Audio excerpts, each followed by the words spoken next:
Hello everyone, welcome to Greeshma Tyagi passion Shiksha. This is Greeshma. आज हम discuss करने जा रहे हैं एनआईओएस के नोट्स की क्लास सेकंड। इससे पहले जो मैंने एक क्लास करवा दिया उसका लिंक आपको डिस्क्रिप्शन में मिल जाएगा। और ये क्लास आपकी सभी एग्ज़ाम के लिए इम्पोर्टेंट है, डीएसएसबी के लिए भी, केवीएस के लिए भी, या जहाँ पर भी आपको एनआईओएस की ज़रूरत है, और सुपर टेट वगैरह सभी के लिए इम्पोर्टेंट है, क्योंकि इनसे कभी कभी डायरेक्ट क्वेश्चन पूछ ले जाते हैं एग्ज़ाम में। ठीक है, एग्ज़ाम की तैयारी कर रहे हैं, डीएसएसबी, सुपर टेट, केवीएस, सभी के लिए, तो ये आपके लिए काफ़ी हेल्पफुल रहने वाली है क्लास। ठीक है, और ये क्लास हमारी 501 की चल रही है, जिसमें कि हम ब्लॉक 1 कर रहे हैं, और उसकी यूनिट हमारी चल रही है फर्स्ट। ठीक है, और ये मेरे खुद के लिखे हुए नोट्स हैं। अगर आप ये एक बार पढ़ते हैं, मैंने बुक में से सभी पॉइंट इसमें कवर किए हुए हैं। ठीक है, तो चलिए आज डिस्कस करते हैं आज की क्लास को। तो चलिए आज डिस्कस करते हैं इसकी सेकंड क्लास। तो हम फर्स्ट क्लास में हम कहाँ तक पढ़ चुके थे? तो फर्स्ट क्लास में हम पढ़ चुके थे कि मस्जिदों में जो निम्न स्तर की शिक्षा थी वो मकतबों में दी जाती थी। ठीक है, मकतब में दी जाती थी। और जो ऊंची स्तर की शिक्षा थी वो किस में दी जाती थी? मदरसे में दी जाती थी। ठीक है, इस्लामी शिक्षा क्या थी? पवित्र कुरान का भाग थी। ठीक है, तो नेक्स्ट पॉइंट आता है इसमें एक अध्यापक की विशेषताएं व दायित्व। तो फर्स्ट पॉइंट आता है इसमें परिवर्तनशील समाज। ठीक है, यानी कि समाज में परिवर्तन का दायित्व भी किसका होता है? टीचर का होता है। सेकंड पॉइंट आता है इसमें संयोजित तथा ज्ञान आधारित समाज। और थर्ड पॉइंट आता है इसमें TRAI, यानी कि telecom regulatory authority of India. ठीक है, ये जो पॉइंट बुक में दिए गए हैं मैंने उसके अकॉर्डिंग ही नोट्स बनाए हैं। तो इसकी जो जिस हिसाब से इसमें हेडिंग आती जाएंगे उस हिसाब से ही मैंने ये पॉइंट इसके नोट किए हुए हैं। ठीक है, तो नेक्स्ट पॉइंट आता है इसमें ICT के शैक्षिक प्रक्रिया में अनुप्रयोग, कि ICT के जो है शैक्षिक प्रक्रिया में क्या यूज़ होते हैं। तो चलिए वो देखते हैं। तो ICT की फुल फॉर्म क्या होती है? ICT की फुल फॉर्म होती है इंफॉर्मेशन एंड कम्युनिकेशन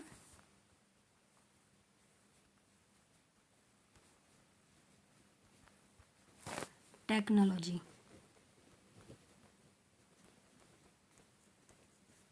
ठीक है, तो ICT की फुल फॉर्म क्या होती है? Information and communication technology. तो अधिगम प्रक्रिया, मूल्यांकन और ऑनलाइन परीक्षा, पाठ्यचर्या कार्य संपादन में, सब अध्ययन में आदि में ICT का यूज़ किया जाता है। तो ICT का यूज़ किस किस में किया जाता है? मूल्यांकन करने में, ऑनलाइन परीक्षा लेने में, और पाठ को पढ़ाने में। ठीक है, और सब अध्ययन में। इस तरह से ICT का यूज़ किया जाता है। और आजकल जैसे हम ऑनलाइन टीचिंग करते हैं या ऑनलाइन पढ़ते हैं, वो भी ICT के यूज़ में ही आ जाता है। ठीक है, पॉइंट आता है इसमें आज के इस ज्ञान आधारित युग में शिक्षा एक विषय वस्तु आधारित है। ठीक है, आज के टाइम पे क्या है? शिक्षा एक विषय वस्तु आधारित है, यानी कि जो एक सिलेबस दे दिया जाता है उस पर बेस्ड है। और अध्यापक केंद्रित, यानी कि 3R की साक्षरता इसमें नहीं है। ठीक है, 3R क्या है इसमें? रीडिंग, राइटिंग और अर्थमेटिक। ठीक है, इसमें जो राइटिंग है और अर्थमेटिक है, इसमें अर्थमेटिक को लिख दिया गया है रिथमेटिक, जिसमें कि A साइलेंट है, और राइटिंग को लिख दिया है RITING, जिसमें कि W साइलेंट है। ठीक है, अपितु यह एक अध्ययता केंद्रित कार्य आधारित कंप्यूटर साक्षर तथा योग्यता है। ठीक है, ठीक है, ये तो मतलब कि कंप्यूटर का इसमें यूज़ किया जाता है ICT में। नेक्स्ट पॉइंट है इसमें कुछ विशिष्ट भूमिकाएं अध्यापक के लिए। तो इसमें क्या बताया गया है? अध्यापक के लिए कुछ भूमिकाएं, जिसमें ई कल्चर का विकासक तथा पोषक। ठीक है, यानी कि जो ई कल्चर का मतलब क्या है कि अभी जो ये एजुकेशन चल रही है ICT के द्वारा, उसका विकासक और पोषक है। सेकंड पॉइंट है इसमें नेट वर्कर तथा परिवर्तन करता है। थर्ड पॉइंट है इसमें अधिगम करता है तथा सुसाध्यक है। ठीक है, यानी कि सिखाने वाला भी है और सुगम कर्ता के रूप में भी एक टीचर का रोल होता है। ठीक है, नेक्स्ट पॉइंट है इसमें अधिगम संस्थान विकासक है।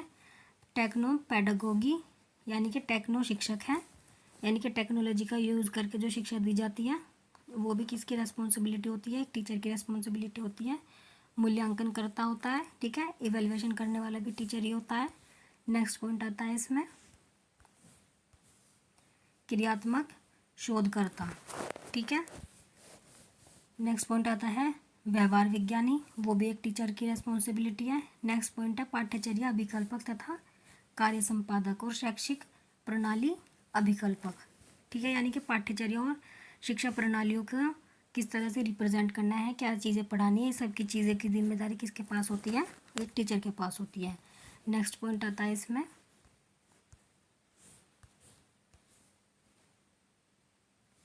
नेक्स्ट पॉइंट आता है इसमें आज की भारतीय शिक्षा की उत्पत्ति पूर्व स्वतंत्रता काल। तो इसमें क्या बताया कि जो गिरजाघर थे पहले उसमें शिक्षा किस माध्यम में दी जाती थी, अंग्रेजी माध्यम से दी जाती थी। और देशी मंदिर में शिक्षा कैसे दी जाती थी, संस्कृत के माध्यम से दी जाती थी। तो क्वेश्चन इसमें से ये भी बन सकता है कि गिरजाघरों में किस लैंग्वेज में शिक्षा दी जाती थी, इंग्लिश में। और जो देशी मंदिर थे उसमें किस लैंग्वेज में शिक्षा देते थे, संस्कृत लैंग्वेज में। ठीक है। और जो मदरसे थे उसमें किस लैंग्वेज में शिक्षा दी जाती थी, फारसी में और अरबी में। ठीक है। नेक्स्ट पॉइंट आता है इसमें, भारत में वर्तमान शिक्षा प्रणाली का प्रारंभ कब हुआ था, 19वीं शताब्दी से हुआ था। ठीक है। तो 1813 में चार्टर एक्ट लाया गया था, जिसमें क्या किया गया था, 1 लाख रुपये दिए गए थे शिक्षा के लिए। ठीक है।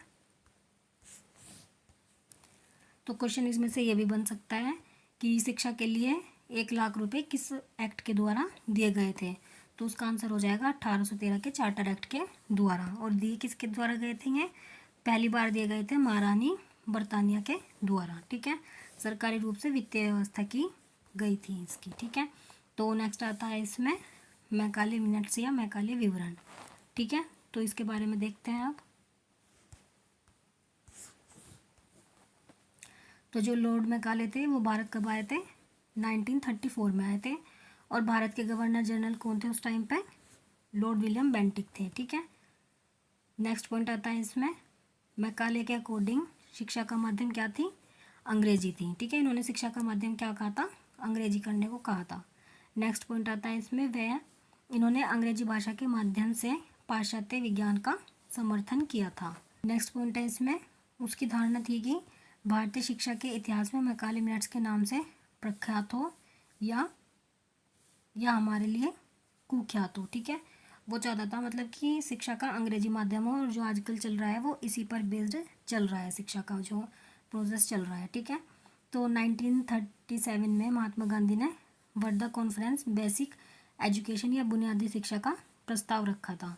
तो इसमें से क्वेश्चन ये बन सकता है कि महात्मा गांधी ने वर्धा कॉन्फ्रेंस कब रखी थी, तो 1937 में रखी थी। और ये किसके लिए रखी थी, बेसिक एजुकेशन या बुनियादी शिक्षा के लिए इसमें रखी गई थी ये। ठीक है। लॉर्ड मैकाले के अकॉर्डिंग इन्होंने क्या कहा था कि एक ऐसा वर्ग जो रक्त और रंग से तो भारतीय हो। वो क्या चाहते थे कि जो रक्त और रंग से तो व्यक्ति भारतीय हो, परंतु अपनी रुचि और विचारधारा और नैतिकता से वो कैसा हो, एक अंग्रेज हो। वो एक ऐसा व्यक्ति बनाना चाहते थे।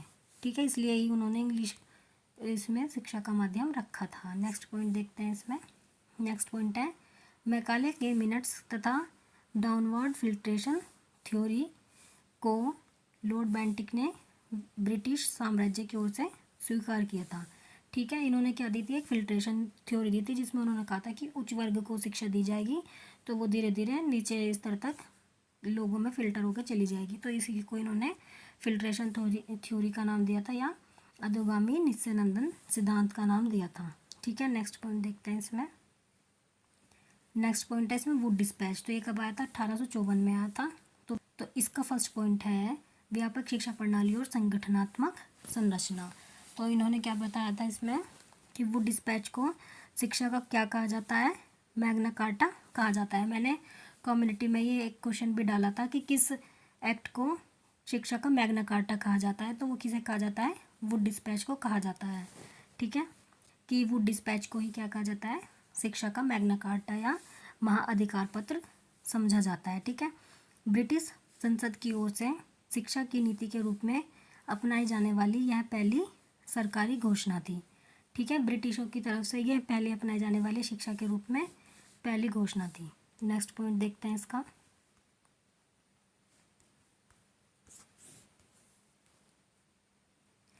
नेक्स्ट पॉइंट है, वुड डिस्पैच के द्वारा भारतवासियों की शिक्षा का दायित्व ईस्ट इंडिया कंपनी पर डाला गया था। ठीक है। और नौकरशाही की उत्पत्ति इस शिक्षा का एक महत्वपूर्ण उद्देश्य था। ठीक है। इसमें मतलब ये लोगों को, इंडियन लोगों को क्या बनाना चाहते थे, अपना नौकर बनाना चाहते थे। इसलिए वो उन्हें इंग्लिश लैंग्वेज भी सिखाना चाहते थे, जिससे कि वो मतलब जो काम करें उनके साथ, तो उन्हें कम्युनिकेट करने में कोई प्रॉब्लम ना हो। ठीक है, इसलिए ये शिक्षा का माध्यम इंग्लिश भी करना चाहते थे। इसके लिए बहुत सारे प्राथमिक, मिडिल और हाई स्कूल खोले गए थे। ठीक है, और आजकल तो हम देख ही रहे हैं कि जो शिक्षा का माध्यम है वो इंग्लिश ही हो चुका है। ठीक है, तो नेक्स्ट पॉइंट है इसमें, प्रथम बार वुड डिस्पैच ने देश के 5 प्रांतों बंगाल, बॉम्बे, मद्रास, पंजाब तथा नॉर्थ वेस्ट प्रांत में डिपार्टमेंट ऑफ पब्लिक इंस्ट्रक्शन खोले गए थे। तो पहली बार कहाँ कहाँ खोले गए थे? 5 जगह पर ये स्कूल इनके खोले गए थे, बंगाल में, बॉम्बे में, मद्रास में, पंजाब में और नॉर्थ वेस्ट प्रांत में। ठीक है, नेक्स्ट पॉइंट आता है इसका, नेक्स्ट पॉइंट है 1857 में 3 विश्वविद्यालय की स्थापना हुई, कलकत्ता, बॉम्बे तथा मद्रास खोले गए थे। ठीक, तो इसमें से एक क्वेश्चन बन सकता है कि कलकत्ता, बॉम्बे और मद्रास की स्थापना किस वर्ष हुई थी? ठीक है, तो ये हुई थी 1857 में, और ये कैसे थे? ये विश्वविद्यालय थे।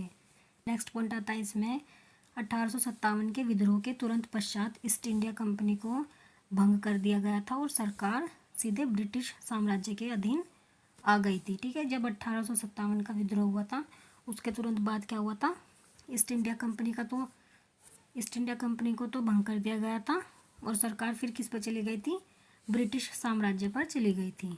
ठीक है, कल हम पढ़ेंगे हंटर कमीशन। ठीक है, आई होप आपके लिए वीडियो हेल्पफुल रही होगी। अगर आपको वीडियो हेल्पफुल रही है तो वीडियो को लाइक करें, चैनल को सब्सक्राइब करें और कमेंट में ज़रूर बताएं कि आपको वीडियो कैसी लगी है।